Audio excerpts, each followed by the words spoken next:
Oh, ito, pag-usapan naman natin mga kababayan, si Sara Duterte pa rin. Ano na naman yan, GP?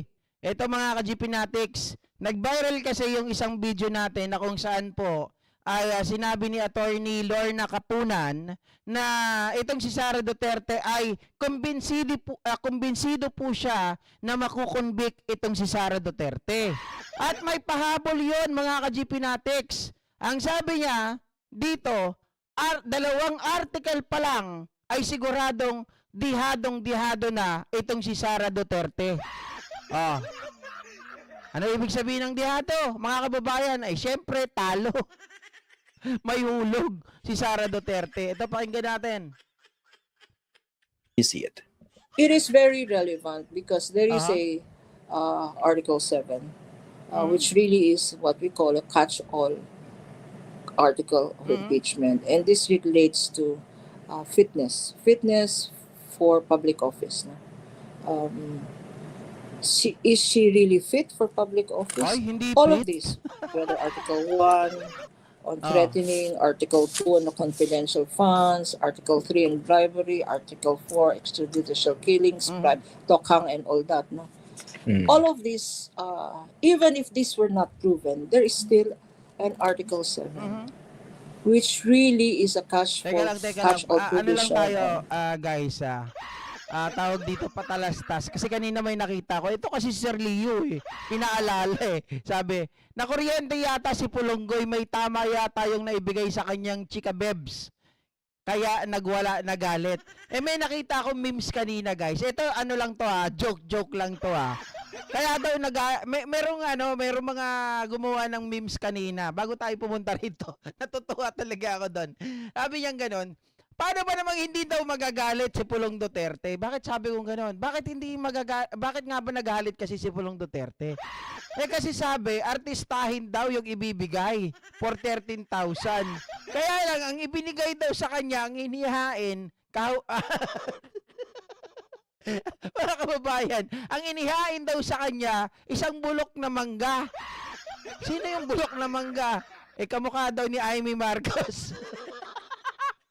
Natawa ko Sabi ko, grabe naman kayo. Hindi, GP, biro lang yon. Kala ko naman talaga mga kababayan Pero nyo, sexy, artistahin daw ang inoffer, pero yung realidad, kamukha ni Amy. Nasuka daw si Pulong kaya nagalit. Anak ng tinapa. Is she really fit for public office? All of these, whether Article 1 on threatening, Article 2 on the confidential funds, Article 3 on bribery, Article 4 extrajudicial killings, bribe, tokhang and all that. No? All of these, even if this were not proven, there is still an Article 7.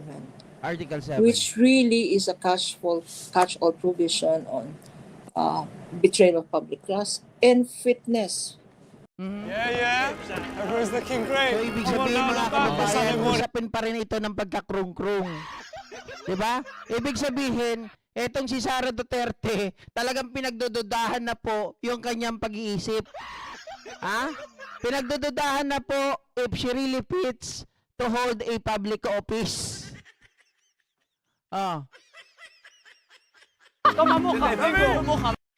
Fitness for her continuing in public office. And I think and this is where it becomes relevant. When you show your emotions, your rage, when you use intemperate, you use abusive language, when you put people down, when you offensive, libelous language, that shows your emotional instability. Lutang Naku po, mga kababayan, may emotional instability daw. Naku po, Sara. Kung naririnig mo to, ano mga sinasabi ng kapwa mo mga abogado, yung mga tunay na abogado na humawak talaga ng kaso, may emotional instability ka daw. Diyos mio, tingin nila talaga sa'yo, krung-krung. But not only that, when you also when you're a public official and you refuse to account. Thank you po, Matita Bitoon. Thank you so much. Salamat, na appreciate nyo po yung tawa ko. Yan lang po ang bala ko talaga. Refuse to account Aha. for your own duties, no? Kasi right now, tinitignan niya Mhm. yung mga campaign promises ng presidente. Okay. Tignan naman natin, ano yung campaign promise niya as Vice President. Eh, Tama Sir Leo, pinaganda lang sa English. Para hindi masyadong masakit, di ba? Kasi pag English tapos sa Tagalog kasi parang ang datingan mga kababayan, grabe ka naman, sobra ka naman, exaggerated ka. Pero pag English, uy, mga kababayan. Pero parang medyo maganda pakinggan, di ba? Oh.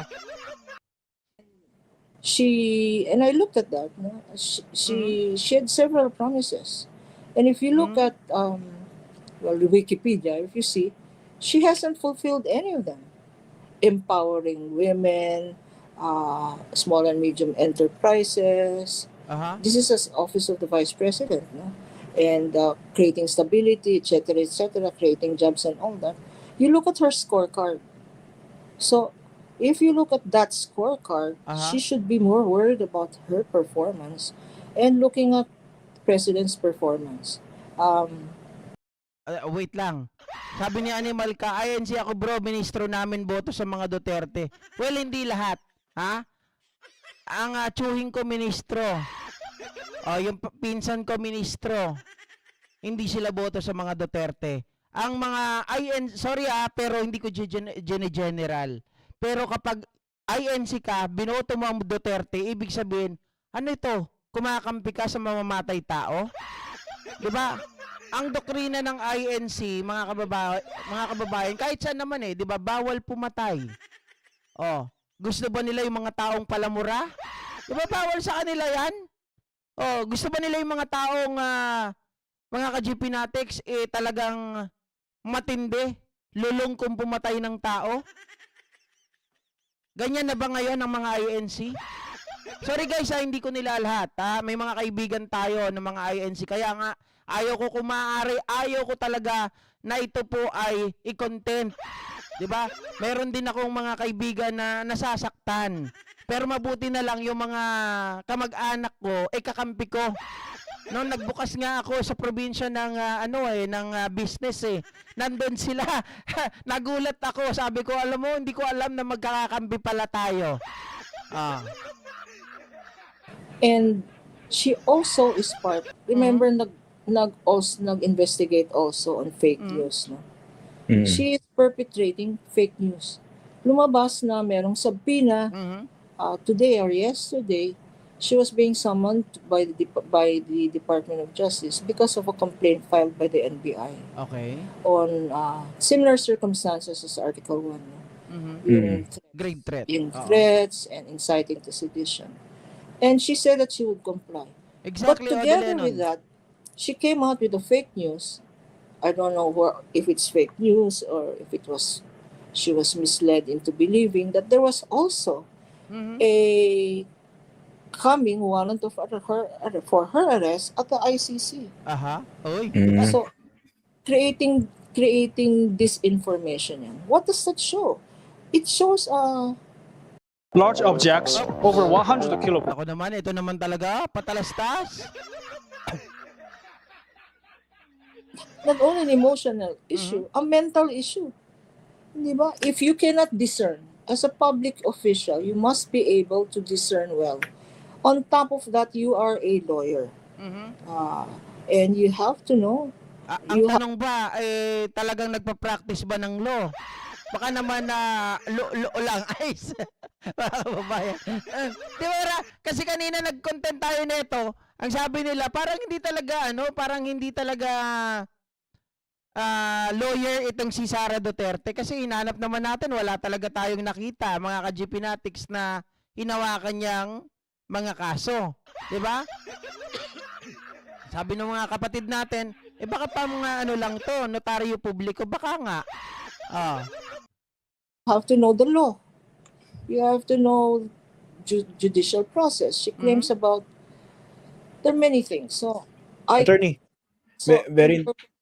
going back to your question, you think this is relevant? It is very relevant. Okay. Yung pagkakalutang niya, yung enraged niya, Aha. yung her emotional, her being dysfunctional is very relevant. Okay. Very irrelevant, very dysfunctional. Ano ba naman yan? Ang titindi na mga binitawan mo. Attorney, wag mo naman masyadong ilaglag itong si Sara Duterte. Hinahinay lang. Baka hindi niya po naiintindihan yan, pati yung mga DDS dito na nanonood. Biruin mo yung mga talagang supporter po natin dito, 497 lang. Yun lang yung nakalike eh. Yung sobra doon, mga kababayan, 800, ibig sabihin, lahat pala to mga DDS. Baka hindi po nila maintindihan na to, kawawa naman sila. Basahin ko na sa viewers natin Article 7 para mas malinaw sa kanila. No? Aha. Ito yung the totality of respondents' conduct as Vice President, including her commission of the foregoing acts, clearly display conduct Tommy, constituting first, whatever. A, betrayal of public trust, culpable violations of the Constitution, and graft and corruption. Ngayon, kung pag pinag-usapan po ito sa trial, so tama ba? You will have to bring in psychiatrists and other experts to prove this. Tama po ba? I think being experts is useful, but as lawyers say, no, one side brings an expert, the other side will also bring an expert. No? So this will be a quarrel between opinions of experts. And I don't think that's necessary because res ipsa loquitur speaks for itself. Her Okay. actions Correct. speak for themselves. Her utterances speak for themselves. They speak to her mental and emotional unfitness to continue operating or to continue functioning as a vice president. Kasi attorney, Sapul na this sapul is alam niyo po ito, no? Hindi lang po ito legal but largely political, and Aha. meron siya mga enablers din diyan, 'di ba? Yung mga Dutertes dun sa Senado.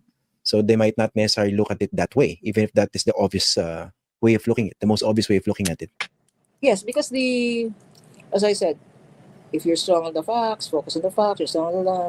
So now, she's neither strong on the facts, she's neither strong on the law, because the law is very clear, the violation is very clear. She's now working on the judges. That's why, in a frenzy, she's going from Visayas, Luzon, Visayas, Mindanao, even in the city of Manila, where after 2 hours of 3 hour, 1 hour of her speech, I think she even forgot to endorse the mayor who invited her to the Yeah, tama. Alam niyo yung tayo po ay nagkontentong nakaraan tungkol dito sa mga ang ginawa ni Sara Duterte, di ba? Nag-iikot siya sa buong halos Pilipinas, Luzon, Visayas, Mindanao eh.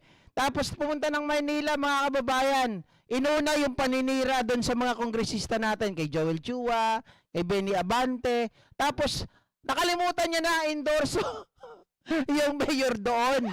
So parang ito yung nangyayari kapag ang puso mo, mga kababayan, ay puro galit, 'di ba? Nauunahan po yung totoong purpose mo ay hindi mo nagagawa. Ito yung sinasabi ni Attorney Lorna Kapunan. rally. No? She was so consumed with the apple that she was holding in her hand. I mean, what does that say of fitness? No? Alam mo, itong Ito naisip ko kanina, no? Ordinarily, yung mga binabanggit nyo, no? Ginawa rin niya ng tatay si Rodrigo Duterte. So Tama. ordinarily, in an ideal circumstance or situation, dapat na-impeach din yung tatay, di ba? Because of the same demeanor that you're talking about. Tama po ba? Kasi syempre, water Yes. under the bridge na yun. Okay. Now, dito, merong pending disbarment case against the Vice President. Kung pag-uusapan lang talaga yung facts, you think she should be disbarred? That she doesn't deserve to stay any longer or stay on as a lawyer? Well, ako mga kababayan if you will ask me kung dapat bang madisbar si Sara, I think siguro alam niyo po yung sagot ko eh. No need to disbar Sara Duterte because she is totally useless at all. 'Di ba? Talagang sobrang useless naman, di naman nagagamit yung pagiging abogada niya eh. Yung pagiging abogada niya, mga kababayan, front lang din yan, kagaya nung kay Zulaika Lopez, kagaya nung yung tatay niya, dadalhin sa dahig. Diba? Paano siya magiging counsel nung taong yun? Siya ay incumbent vice president. Useless.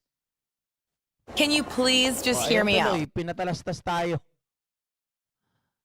Anak ng tinapa tong patalastas na to. Oy, Christian ha, dami na niyan ha. In fact, lawyers have been disbarred for less. Lawyers have been disbarred for intemperate language. Lawyers Diba, Eva Narita, di na kailangan, wala namang client eh. Pero kung ang pag-uusapan talaga, yung walang biro, kidding aside, mga kababayan, dapat talaga sa mga pananalita nito ni Sara Duterte, nakasad naman yan sa kanilang kanon eh. 'Di ba? Bilang isang abogada, talaga dapat yung inappropriate language hindi po dapat namumutawi sa kanilang mga labi. Oh. Hindi lang basta inappropriate language eh. Talagang yung pagmumura, hindi lang 'yun, yung pagpatay. 'Di ba? Oh. have been disbarred for failure to return monies to the client. Lawyers have been disbarred for immoral conduct. Lawyers have been disbarred for intemperate language, for criticizing the Supreme Court, for gender insensitive language, diba? For disrespect, for Ang dami palang authority. ang dami palang grounds to disbar Sara Duterte. Kaya lang wala pong wala pong tawag dito, walang naglalakas ng loob para mag-file ng case ng disbarment case against sa kanya. Meron lang ata si Larry Gadon. 'Di ba? Meron pang isa ata na nag-file sa kanya, yung pare, kung di ako nagkakamali. Correct me if I'm wrong, mga kababayan. In fact, just on not only the vice president but her chief of staff, no? Could also be there. Also is a ground for disbarment when the chief of staff, si Attorney Lopez, issued a suppression letter. What is a suppression letter? I just call it a suppression letter because sometime nung August, nung ini-investigate ito sometime I think it was in August of 2024, she wrote a letter to the COA chair saying, do not respect the subpoena of the House. Subpoena this is taken of the Natatandaan ko House. pa I yun. call that suppression. And clearly, under our canons, that is interference. Interference with the process. No? Tsaka independent constitutional body yung COA. Yes. And disrespect. Also, it falls under disrespect. Correct, mga kababayan, yun pala no, yung ginawa ni Attorney Zuleika Lopez. So dapat yun ang dapat ang madisbar. Mga kababayan, dahil talagang undue interference yung ginawa niya eh. 'Di ba? Oh. For Nakikialam sila doon sa trabaho ng may trabaho. Bakit kailangan nilang pakialaman yun? Ang dapat nilang gawin is to comply all the documents na needed ng COA. Yung inihingi ng COA sa kanila. institutions like the House. No? Also, when Attorney Lopez was served with a transfer order, remember she was detained in the House and for security reasons was being transferred to Women's Correctional. She refused. She refused to accept the transfer order. She even padlocked her detention cell and refused to let the serving authorities serve the transfer order. Well, I totally agree, Doc Peli Perez, na madisbar si Sara Duterte. Kasi bilang isang abogado, pag nadisbar ka, mga kababayan, yan ay talagang parang lusak sa inyo yan eh. Diba? Lusak yan sa mga abogado kapag sila ay nadidisbar. Yan ay talagang masakit, kumbaga mortal para sa kanila yan. Worst, she induced the vice president to act as her lawyer. And that's why the vice president was able to enter as her lawyer. Attorney, ang tanong, sorry, Sabi ni Sir Leo, kapag napalitan na si Ombudsman Martires, baka makasuhan na rin yan si Lapio na, well, teka lang, tama ba ako? Itong si Ombudsman Martires na appointed ni Digong Duterte, I believe June 30 din yan eh. Tama ba, Sir Leo? Ang pagkatapos ng termino niya ay June 30th. So malapit-lapit na 'yon. Sabi ni Ami Balmeo, Sara Ulo has really no brain. Meron siguro but it is so small. Mas matalino pa yung suki ko sa market na high school graduate lang. Kapag kinausap mo, mas marami pa siyang alam sa law kaysa kay Sara Ulo.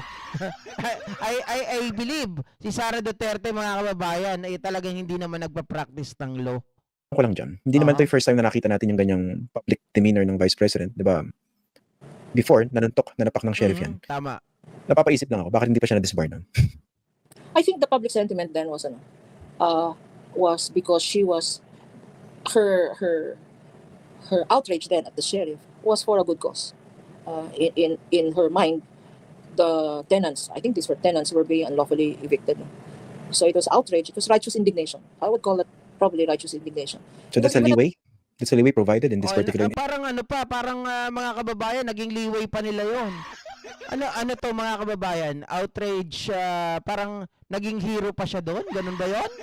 Parang mali ata yun Kasi dapat ito ay idan pa rin sa due process. Hindi ka pwedeng basta manakit. Ikaw ay public servant tapos mananakit ka ng isang tao na nagpapatupad lamang ng batas. So I think meron doon na irregularities na nangyayari o may takipan doon. instance? Courageous indignation? no, at that time the public sympathy was in her favor. The public was sympathizing with her because ano yan she sided with the poor. Diba? She sided with the marginalized tenants. No? Pero ngayon, Ayun mga kababayan, pag kinampihan ng tenants, kinuha yung simpatya, ayun, hindi na na-disbar. O ba, feeling hero nga siya doon. Yun ang datingan nun. Diba? tama na. This outrage is too much, too many. And it is a discredit. It's a discredit to the legal profession. It's also a discredit to her position as Vice President. So, Ang palaban, hindi O, sa isiskip madaling ang sabi mga kababayan, wag na natin patagalin. Marami talagang problema dito kay Sara Duterte. Number 1 po, yung katanungan kung siya ba ay fit to hold a public office. 'Di ba? Kasi marami siyang talagang mga demeanor, marami siyang kakaibang mga galaw, yung kanyang bilang isang abogada ay 'di ba? Yun ay parang sobra-sobra na mga kababayan. Yung pagmumura niya, lantaran, talagang hindi naman yun masasabi ng korte na kung saan hindi galit lang yun kaya nagmumura kasi yung iba sinasabi sa korte na yun ay consequences lamang ng kanyang galit. Pero hindi mga kababayan ikaw ay isang abogado siguro it is applicable to those people na hindi naman abogado kasi ikaw bilang isang abogado, meron man tayong batas na kinakampihan ng korte yung ganon na yun ay epekto lamang ng iyong galit, pero bilang isang abogado dapat naiiba ka. Hindi ka katulad ng pangkaraniwang mamamayan na dadaanin mo sa pagmumura at pag-titreat, 'di ba? Pag-titreat napapatayin yung isang tao pag galit ka na. Malabong-malabo 'yun, mga kababayan. So maliwanag dito, sinasabi ni Atty. Lorna Kapunan, itong si Sara Duterte ay meron talagang krung-krung. Hindi na natin kailangan elaborate pa ng gusto, maliwanag na maliwanag. 'Di ba? Hindi ito asal ng matinong tao. So ibig sabihin si Sara hindi matino. Yari tayo diyan. Hindi matino. Oh. Diyos mio Marimar, may saltik. Sa madaling salita, may kulang-kulang. 'Di ba? Oh. Sabi ni Welanie Labina, and now, then is near, and so must face the final curtain. Napakanta tuloy tayo mga kababayan. Ay, nako po, mga ka-GP Natics. Ayan, meron pa ba tayong topic?